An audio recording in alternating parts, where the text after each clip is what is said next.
Hayatın Işığı programından herkese tekrar merhaba. Bu hafta önceki haftalardan konuk almış olduğum Sayın Nurten Tuncay tekrar aramızda. Kendisi almış olduğu eğitimi daha da ilerletmiş ve eğitmenlik yapıyor şu an. Vermiş olduğu eğitimler hakkında bir sohbet gerçekleştireceğiz. Hoş geldiniz programıma Nurten Hanımcığım tekrar. Hoş gördük. Davetiniz için çok teşekkürler. Diğer programımızdan bu zamana kadar neler değişti sizin hayatınızda? Ne gibi bilginize bilgi eklediniz, ne şekilde ve nasıl eğitimler veriyorsunuz? Biraz bahseder misiniz? Tabii ki. Yani artık alandaki eğitimlerin almadığı kalmayınca, hepsini aldım deyince bir durdurdum kendimi. Çünkü alan kalmamıştı. Daha sonra eğitmenliklerini daha önce aldım ama işletmiyordum. Sonrasında artık eğitmenliğe başladım. Şimdi ciddi eğitmenlik yapıyorum. Sınıflar açıyorum. Online sınıflar açıyorum. Türkiye'nin birçok yerinden gruplar oluşuyor. Onlarla ders yapıyoruz. Şifacılık çalışıyoruz.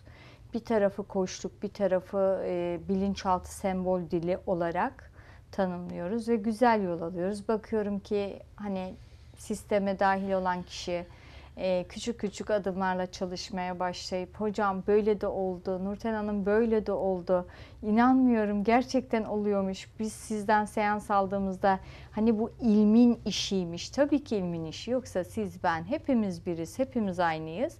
Yani bizde bir şey yok, sadece ilmin verebildiği kabiliyet var ve bu ilmin verebildiği kabiliyeti gerçekten kalben işletebiliyorsak ilim oluyor. O yüzden güzel eğitimler veriyoruz. İçeriği nedir? Vermiş olduğunuz eğitimlerin? Şimdi genellikle Refik Korkmaz hocanın eğitimini açıyorum. Bilinçaltı sembol dili. Onun üstüne ben birkaç sembol dili eğitimi daha aldım. İlmihal kaynaklı, ayetle, hadisle çapalanmış olarak. O beni güzel genişletti.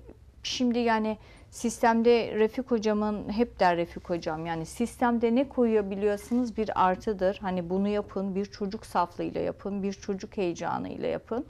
Aldığımız eğitimleri de hep takdir eder. Yani bu konuda Tetailing'e de, Access'e de, NLP'ye de, hani bu konuda kim ne yapabiliyorsa hep takdir eder, o yönde vardır.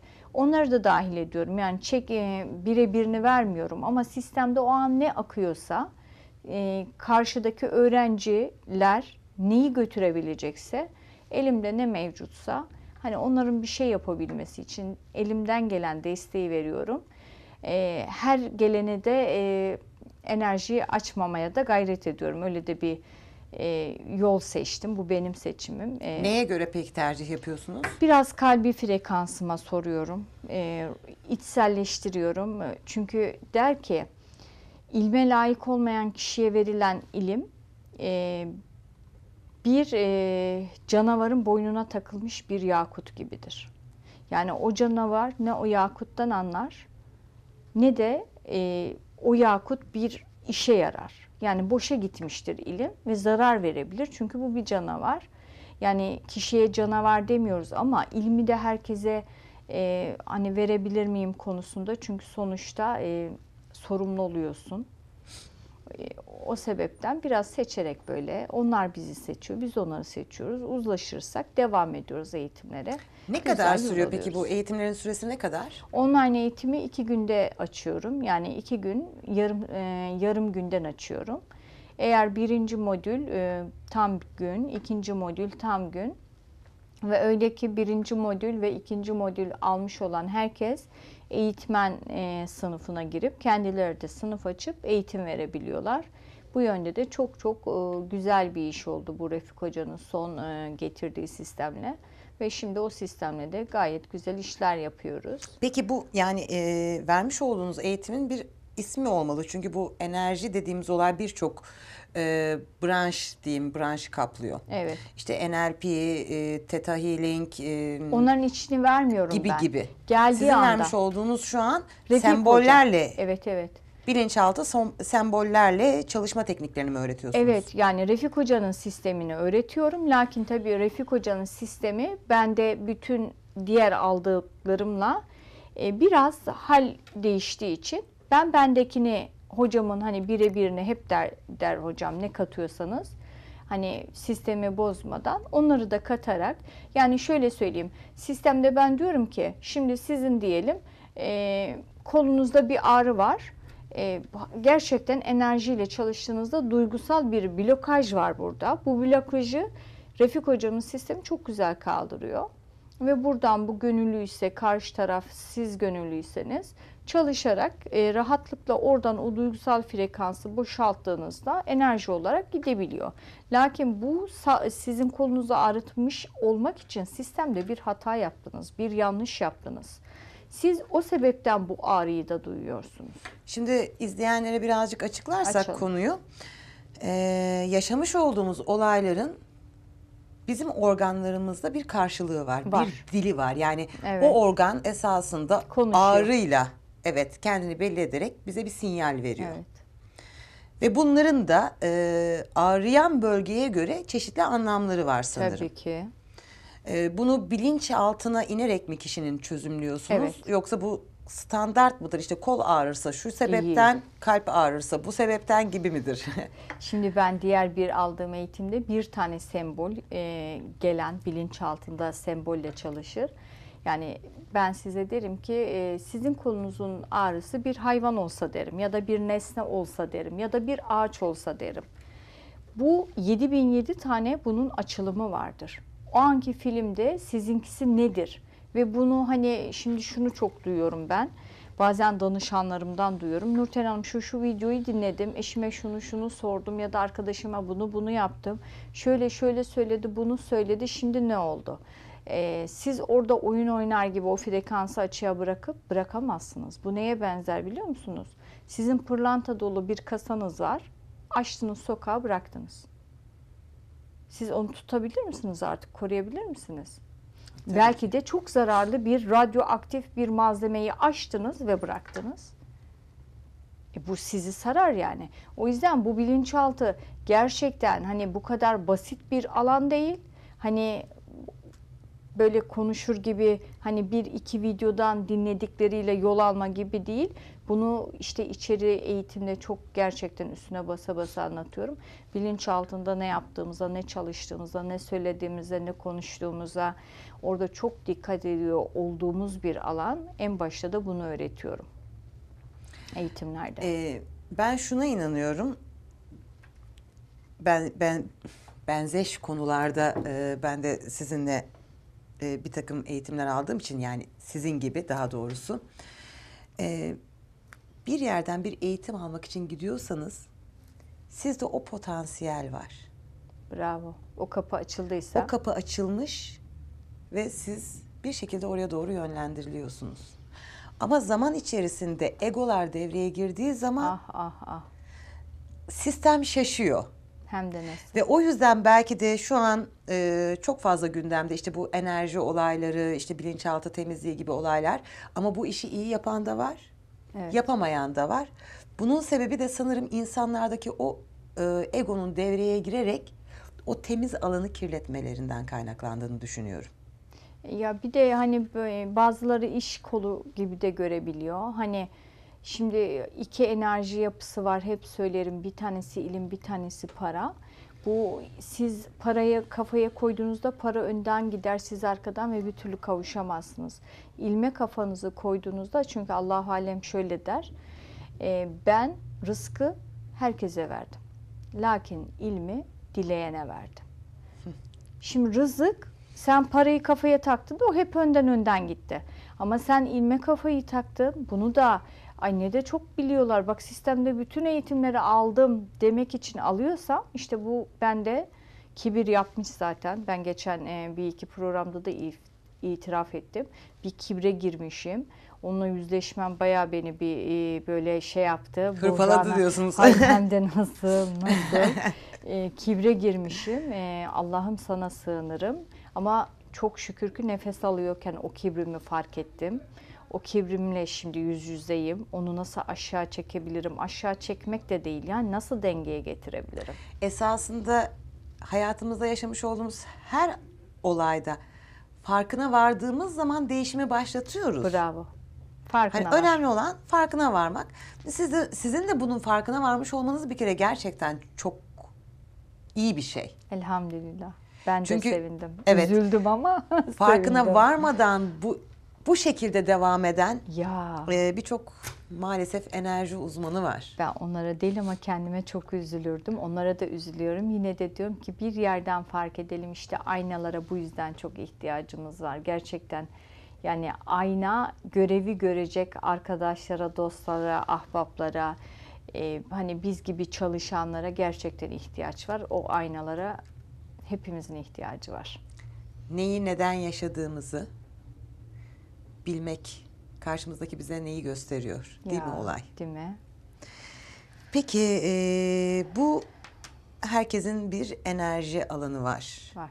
Ki bazı kişiler artık bu enerji dendiği zaman antipatik hale de geldi. Geldi Çok geldi. fazla Enerji kullanılıyor. enerji. Ama ah enerjinin içini bir anlatsak. Enerji denilen şeyin esasında ilahi kudrete bağlı bir şey olduğunu algılamak gerekiyor ilk başta.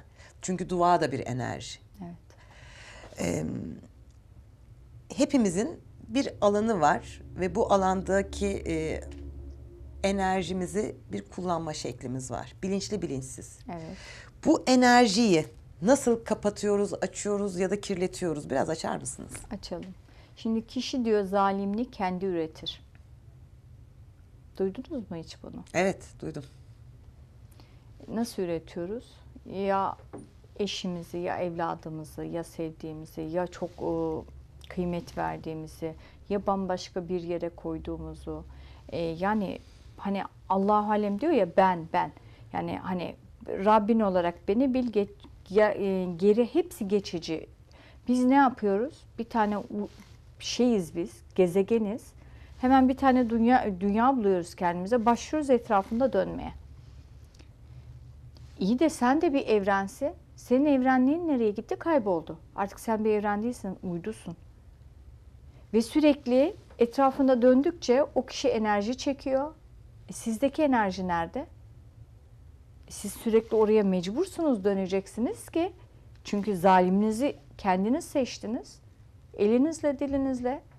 Yani ben evladıma yaptığım her bir fazladan işle evladımın hakkına girip kendime zalim üretiyorum. Bu yeri geliyor eşimiz, yeri geliyor sevgilimiz, yeri geliyor dostumuz, yeri geliyor komşumuz. Enerji alanını bilebilmek. Kolay iş mi? İnanın değil. Yapabiliyor muyum? İşte yani aciz halimle yapabilmek için elimden gelen gayreti yapıyorum. Kaptırdığım oluyor mu? Oluyor. Bir deyim var, terzi kendi söküğünü dikemez diye. Dikiyorum. Dikiyorum. Onu Yani... iptal ettim. Hangi çektim o deyimden ben. Ama işte zaman içerisinde hayat bir tekamülden oluşuyorsa, hepimiz belli görevler için bu dünyada bir şeyleri yaşıyorsak, doğruyu da yanlışı da yaşayarak ve kendimizi test ederek, kendimizdeki eksiklikleri görerek asıl ulaşmamız gereken noktaya gitmemiz gerekiyor. Evet. Bunda da her zaman tek bir hamlede başarılı olamayabiliyor insan. Tabii Bunun ki, için bir çaba tabii ki. sarf etmek gerekiyor. Doğru. Lakin alanımızı fark edelim. Alandan çıktığımızı hiç olmazsa fark edebilelim ki tekrar kendi alanımıza dönebilme şansımız olsun. En büyük Nasıl irade. fark edebiliriz? Yani izleyenlerimize böyle küçük bir tüyo verebilir Enerjimiz misiniz? yok, canımız hiçbir şey istemiyor, mutsuzuz, ağzımızın tadı yok. Bir türlü iş olacak işler olmuyor. Bir şey yapasın gelmiyor. Yok. Sen enerji varlığıydın, ne oldu? Nerede enerjin? Anla, bir yerde. Kaçak var. Bir yere sen fazladan enerji artık uydu olmuşsun. Evrendin, uydu olmuşsun. Tekrar evren olmaya geri dön. Nasıl dönülüyor mesela? İşte böyle Alanını fark ediyorsun. Fark ettikten sonra artık kim o zalimi üretmeye başladığını bir fark ediyorsun. Tekrar oradan enerjiyi geri almaya başlıyorsun. Tabii bu hani sunlarla olmuyor. Destek alıyoruz orada. Alabiliyorsak destek alıyoruz. Nurten Hanımcığım, programımızın sonuna geliyoruz. İzleyenlerimize söylemek istediğiniz bir şey varsa bu enerji konusuyla ilgili sözü size bırakayım ben. Kendi cihat meydanı burası. Yani biz hep savaşlar anlatıldı ama ben sonra anladım ki o savaşlar bize boşa anlatılmadı. Cihat meydanı burası. Biz burada kılıcı kalkanı kenara bırakır da ne yapalım böyle olmuş diye otursak olmaz. Kılıç kalkan dediğim benim savaş değil. Kılıç kalkan bizim elimizdeki kalem, dilimizdeki söz, bizim enerji varlığımız, bizim duruşumuz, bizim alanlara sahip çıkışımız. Tekrardan bir bakalım nerede neyi kaybettik? Kime fazladan yani Allahçılık oynattık? Rabbimin ötesine neyi koyduk? Hiçbir şey diyeceksiniz. Ben öyle demiştim. Ben yani bir dönem aracımı koymuştu. Ben araç olmadan bir yere gidemem, yol yürüyemezdim. Allah elimden aracı öyle bir aldı ki otobüsler, minibüsler, yaz kış gezdim. Sonra anladım ki putlaştırmışım. O yüzden kimseyi putlaştırmayalım. Bir Allah var, bir de şu can var. Geri hepsi ve ben gelip geçeceğiz. Nurten Hanımcığım, süremiz kısıtlı olduğu için bazı konulara çok detaylı giremedik ama ben açıkçası merak ettim bu sembol dilini. Hepimizin evrende konuşmuş olduğu ortak bir dil var. Evet. Bunu bu şekilde dile getirdiniz siz. Ve bu ortak dili kullanarak birçok sorunlarımızı çözebilme hakkımız var. Elhamdülillah verilmiş. Allah'ın bize vermiş olduğu. Dilerseniz önümüzdeki hafta bu konuya birazcık değinelim. Yeniden konuğumuz olun. İnşallah sevinirim. O zaman şimdilik programımıza son veriyorum. Önümüzdeki hafta tekrar sizi konuk etmek üzere. Seyircilerimize hoşça kalın diyelim. Önümüzdeki hafta Nurten Hanım'la kaldığımız yerden konuya devam etmek üzere. Hoşça kalın.